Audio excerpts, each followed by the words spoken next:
Que Dios le bendiga. Pensé mucho en lo que iba a contar como testimonio y cuando pasó mi esposo a hablar me confirmó lo que yo iba a hablar cuando él decía que Dios en su tiempo pone a la persona correcta que te va a valorar. Y yo en el año 2014 yo tomé una decisión de irme de mi iglesia, de no seguirme congregando, porque uno humanamente pone los ojos en el hombre y no en Dios.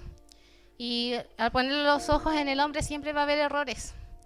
Y te van a llevar a tomar decisiones erróneas, como las que cometí yo. En el 2014 tomé la decisión de no ir más a la iglesia, de no congregarme más. Y fue este año que yo conocí a un chico por redes sociales. Y él viajó hasta Yanquihue, me fue a buscar a mi trabajo y nos conocimos en persona. Producto de esto iniciamos una relación. Él no era cristiano. Y los primeros 2 meses fueron, como se dice, color de rosa, todo bien, todo bonito, todo un caballero. Al cumplir ya los 3 meses empecé a sufrir violencia psicológica, violencia verbal. Palabras como te queda horrible lo que te pusiste, te ves fea, tus papás ya no te quieren. Y palabras que yo me iba creyendo en mi mente. Empezaron discusiones por cosas que son tontas, que son vanas. Y siempre la culpa era mía. Al final de todo, al final de la discusión, la culpa siempre era mía. Pasaron los meses y empezó la violencia física. Los golpes, los empujones, los tirones. Y yo empecé a sentir en mi corazón que eso no estaba bien. Pero no podía salir de ahí porque esta persona usaba que yo, como era cristiana, yo tenía que seguir ahí. Que como evangélica yo tenía que dar la otra mejilla. Y me fui creyendo eso, que mi lugar era ahí y que tenía que aguantar porque fue mi decisión. Pasaron los meses, yo conocí a su hermanita por fotos y todo, y llevábamos un buen tiempo y me entero que la hermanita era más bien la hija. Y algo algo sentí que yo tenía que salir de ahí. Empecé a decirle a Dios, empecé a recordar mis oraciones y yo le decía, Señor, yo no quiero más. Yo le decía, Señor, sé que no soy digna de hablarte porque ni siquiera me he congregado, pero yo te pido que tú me saques de aquí. En ese tiempo yo trabajaba en el Rico's y hubo un domingo que salí a las 3 de la tarde y me fui caminando a mi casa. Estaba lloviendo y me acuerdo que don Daniel nos dijo que nos llevaba a todos los trabajadores en el auto y yo no me quise ir caminando. Y fui perseguida por 2 hombres, uno en una camioneta y el otro caminando. El que me persiguió caminando me alcanzó por el puente que conocen en Yanquihue, el puente que hay, y me agarró del brazo y me empezó a decir que él me llevaba a mi casa. Yo no lo conocía.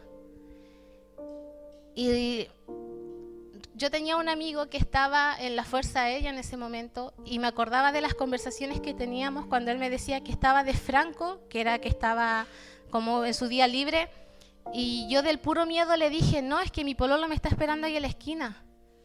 Y me dijo, sí, porque dije, es que está de Franco. Y eso lo llamó la atención, dijo, ¿por qué está de Franco? Y yo le dije, es que es carabinero. Fue lo primero que se me vino. Y él me soltó y me dijo, ay, olvidé mi mochila, tengo que ir a buscarla, y se fue. Me fui llorando una cuadra y aparece el caballero de la camioneta que me iba siguiendo y me abría la puerta y trataba de que yo me subiera a su camioneta.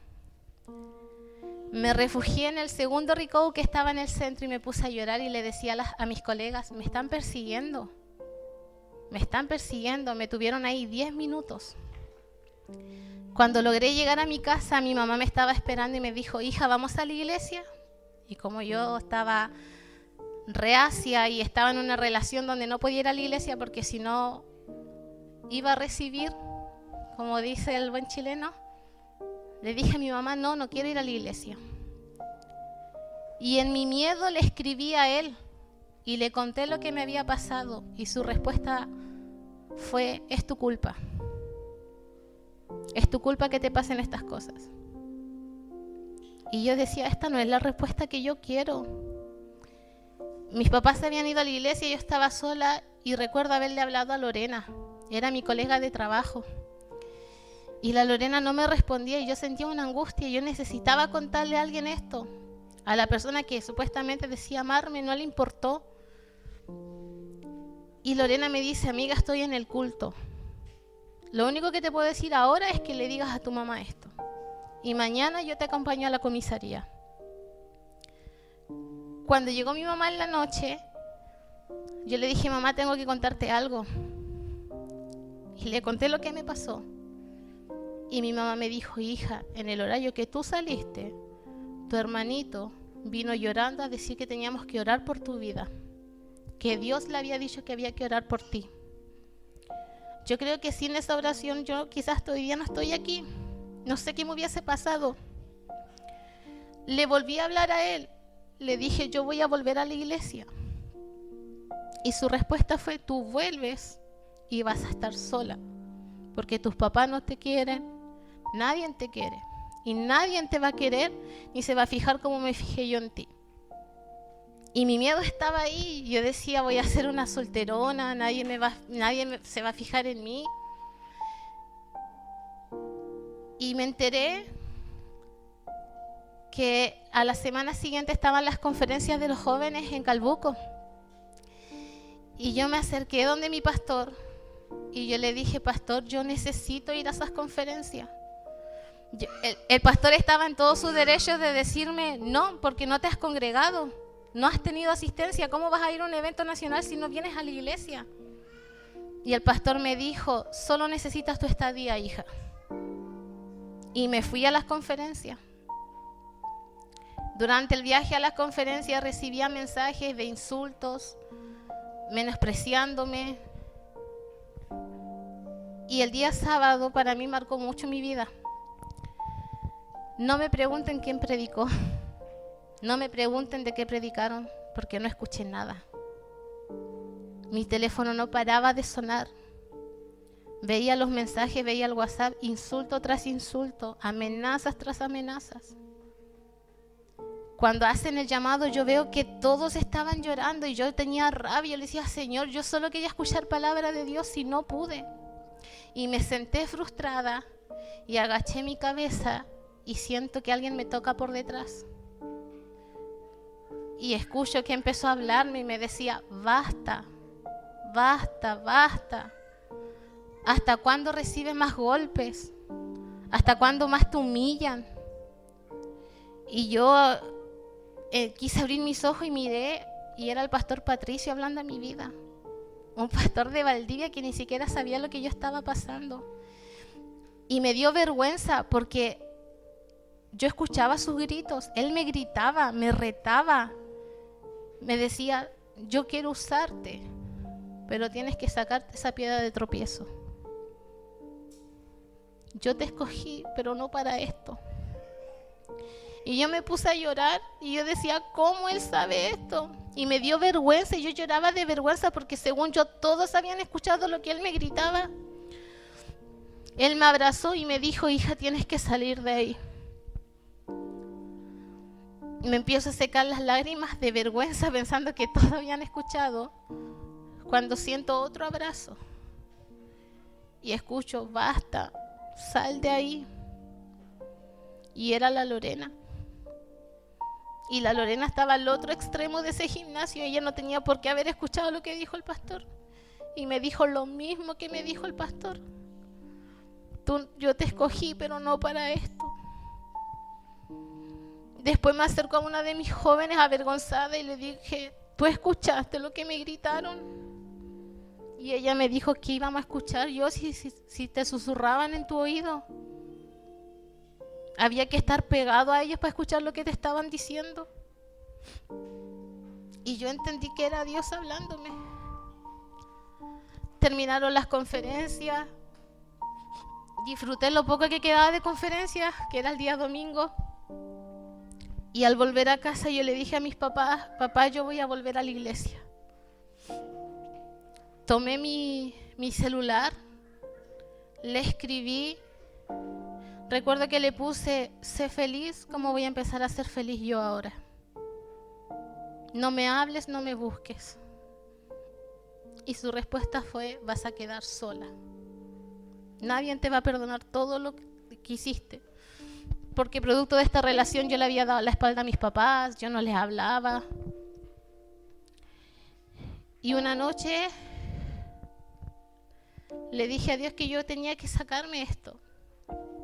Y le pedí a mi mamá que se encerrara en mi pieza conmigo. Y le dije, mamá, yo tengo que contarte cosas. Y mi mamá me dijo, hija, no me cuentes nada. Yo conozco cada golpe que hay en tu cuerpo.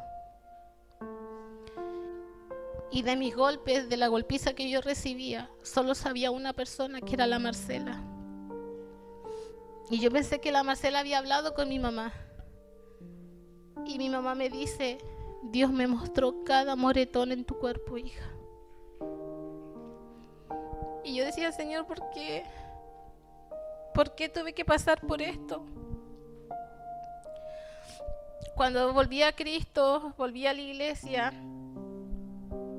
yo hice un compromiso.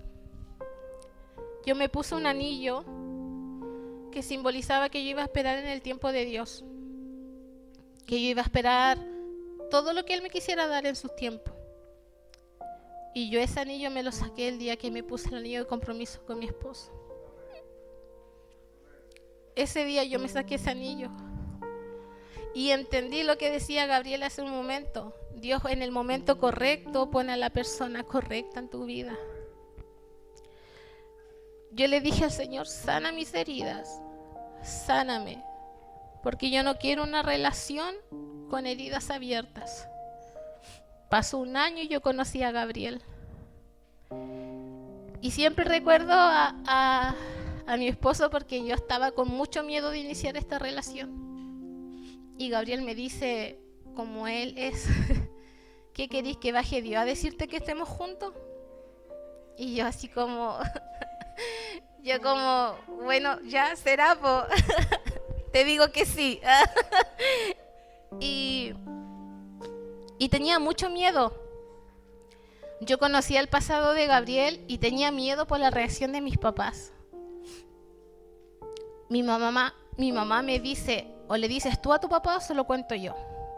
Porque yo andaba escondida con Gabriel todavía.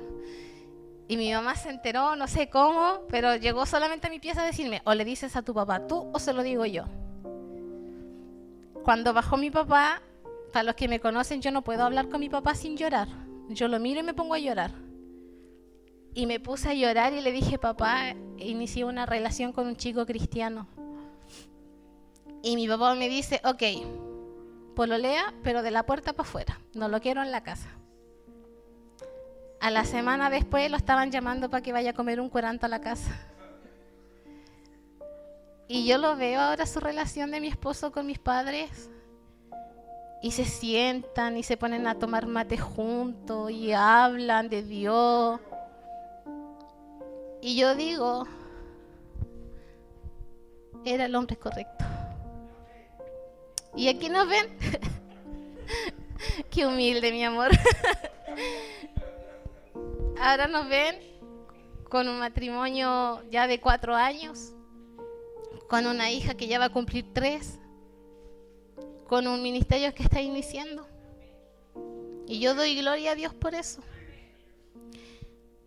Y yo les digo a ustedes que esperen en Jehová.